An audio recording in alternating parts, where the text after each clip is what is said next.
I don't get this. This was a winnable game.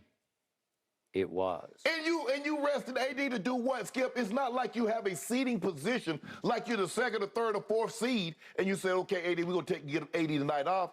Every game, you need every game. And they're like, no, we're gonna rest AD, because health long term. I'm confused. I'm confused by this. The Rockets scored 48 points in the first half in the paint. In the paint. And then 78 for the game in the paint. What? I mean, the biggest Skip, if you're going to sit AD and you got TB, Thomas Bryant, who they traded to the Nuggets, I get it, because in his absence, he was a presence.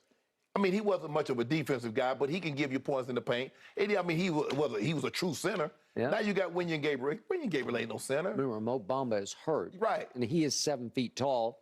All you want to do is shoot threes. Hey, I got it. But could you have won that game with Mo Bamba manning the paint a little bit? Maybe. Maybe.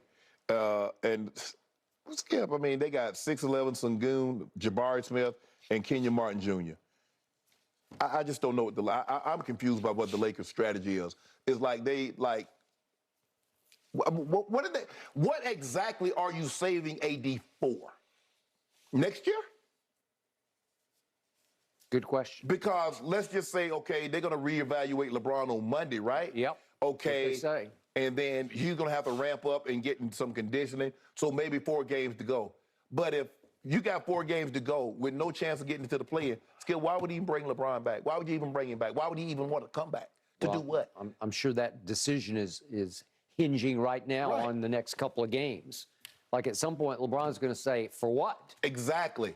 I just, Skip, I don't get, look, I mean, give the Lakers credit. They played well. They made it. I mean, they were down by 18, but they made it, what? I think at one point it was 81-87. I was like, okay, we got something going on. No, well, at one point you cut it to 4. Yeah, and then Lakers shot 38% from the field, 25% from the 3, got out rebounded 51-36, gave up 16 offensive rebounds. And you expected the outcome to be different without your best player playing, your inside, outside presence, and your defensive presence on the other end. Yep. And you expected a different outcome? Yep. I'm confused by this strategy. I'm confused by do they really want to make the playoffs? That's the question, Skip. Do they really want to make the playoffs? I don't know. And the other thing I don't know is the medical side of this. Was it AD who went right along with, yeah, I need to take the second night off of the back-to-back? Was it the medical staff? Was it the team doctor who said he just cannot risk on that whatever stress reaction he has in his foot? He can't risk a back-to-back. If I'm Anthony Davis, I go to Darvin Ham or I go to Rob Pelinka and I just say, hey, I'm fine. I can do this. Let me go. Did they sit him down? Did they actually mandate you cannot play tonight? Did they order it? I don't know the background of this, but you're playing the worst team in, obviously, the West. But what did that worst team have? What did it just do to Boston? Yeah. It beat them at Houston, and Boston had its best 2 players. Correct. You didn't have your best 2. So am I shocked by what happened last night? No. I am not. No. Did the Lakers come out lifeless and kind of heartless? Yes. Yeah. And did they get pushed around? Yep, they got pushed around. I'm looking at Twitter last night. Darvin Ham is just getting excoriated on Twitter. He's like the #1 trend the whole night. Yeah. And I click on just the thread. I don't read my response, but I clicked on that thread. They're ready to run him out of town. And I'm saying, well, is it his fault that they came out? But they've come out flat a couple times. Remember the Minnesota home game? Yes. They just came out and just stunk. He gets the Knicks at home. Yes. They just didn't come out and fight very much. So Darvin said that we preached to them before the game. The Houston Rockets live in the paint. That's what this team does. They attack the paint. Right. And they got a bunch of young legs on this team. Yeah, but Skip, I mean, so how do you keep them out? Skip, first of all, without AD, I mean, you got guys, they're terrible in pick and roll defense. Everybody just puts them in the pick and roll and get whatever they want. Yep. So how would you think you were going to protect the paint when your tallest guy is 6'8"? You're a good height for a college team, but not an NBA team. Yeah, some college teams, like Mississippi State, they're ginormous. Okay, they'd be much bigger. Okay, so Darvin always sort of defaults to this position. He says, if you're not cut out for this, you're in the wrong business. He's acting like, well, I tried to motivate them, but they act like they don't even want to play NBA basketball. Well, That's your job. that's your job, Darvin.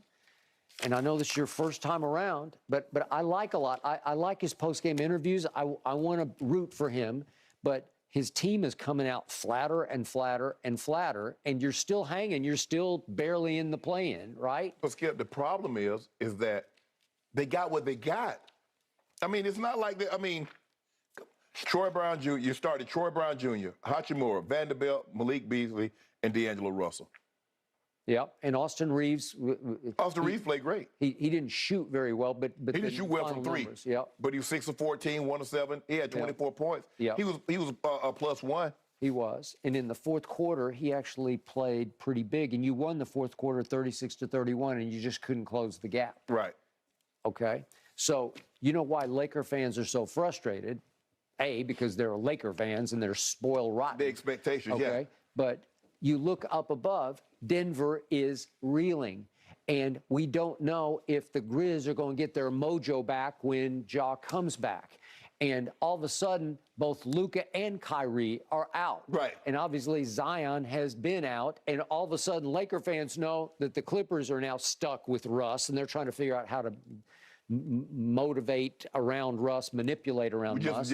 Just manages minutes. Yeah, okay. But the point is, Golden State is flawed. Right. They don't look the same. And so Laker fans keep looking up at, well, we could be better than them. And I still tell you, I still like the pieces, even though I couldn't see it last night. But if AD can play every game and LeBron comes back revitalized, you got a shot. Yeah. In fact, I would like, with AD right, if he can play every night going forward, and LeBron, being LeBron was playing great. He's still a top 10 player. Mm-hmm. Okay, that team is better than Golden State. That's what. I agree with that. It is. Okay, so you got to hang in and hang on. But now we're down to T-12 and counting. Yeah, but Skip, how many games? First of all, Skip, it's not like they're a great team to begin with. So without your best player, there are not very many teams. I get it. Like if Boston was out Jason Tatum or they're without Jaylen Brown, you still have one or the other. Mm-hmm. But without your two best players, you're not winning.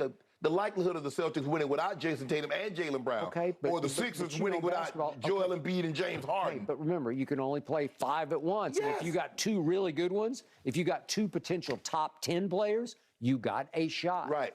Like right now, Sacramento is the best team in the West. They're playing the best.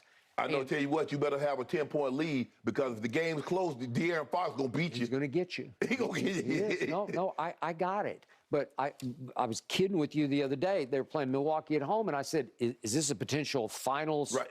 Yeah. Preview. Maybe. And it took Skip. Okay. It took Giannis giving a Herculean effort. It did. I mean, if he doesn't do what he does in the third quarter, they don't win that game. No, they don't. I'm telling you what, they're gonna be a tough out. You better be willing to know that you can score 130 because they're gonna get there. Okay, but they needed a little scar tissue off that game. They got adulted because, to me, they're just more adults on Milwaukee right now because they haven't done this before. This is all still pretty new to them. Mm-hmm. Trey Lyles is one vet on that team, and he got tossed at the end of the game because he got into it with Giannis and then Brook Lopez. But again, I like the fight. My point is, Sacramento has never done this before. No. So Laker fans are looking up the ladder at Sacramento saying, well, gee, if we had LeBron and AD in a playoff series, could we beat Sacramento? Yes. You've had a hard time with Sacramento before. You have. But you beat them up there. Remember, Schroeder made a play at the end of the game, and you won the game up there. Skip, I mean, in a 7-game series with the Lakers sure, they can beat anybody. You better But hell, they might not even get a chance to make the playoffs. That's what it's come down to, but that's the West this year. Yes. That's why it's so frustrating. It's not like, they got a whole bunch of teams, and teams are like, you got one team that's already won like 55 games. Only one team has won 50 games, and I think that's the Bucks. The Bucks might be 49 and something. Yeah. But ain't no team that's just running away in either conference. Okay. Remember the night LeBron passed Kareem, AD had a weird reaction because he didn't get up and cheer. Right. But he had been benched for the moment. He'd been pulled from the game. And he said, day after, he said, hey, I was upset because we were losing to Oklahoma City on our home floor. Right. Okay, I love that attitude. Well, why wouldn't that attitude carry into last night? And you just say, hey, I know you guys don't want me to play because that's what the medical people say. I got to play, right? Yeah. Can you just say, I'm going to do this because we need this game? This was an opportunity for them to finally get to 500. They get right there on the cusp of 500, Skip, and then go underwater again. 500? I mean, it's going to be a challenge to win 40 games this year. Yep, it is. After that stretch LeBron pulled off from his birthday through Kareem, and you're still sub 500. Sub. Yep. 36 in the loss column, as a matter of fact, guys. That's even with the 11th place Jazz. The Lakers do have one more win, but they've played one more game. So it'll be tight, those final play-in spots. Time will tell. Let's move back to the gridiron when we come back, guys. The Buccaneers, can they pick up where they left off with one Baker Mayfield under center? Wherever you are. We'll discuss on the other side of this break.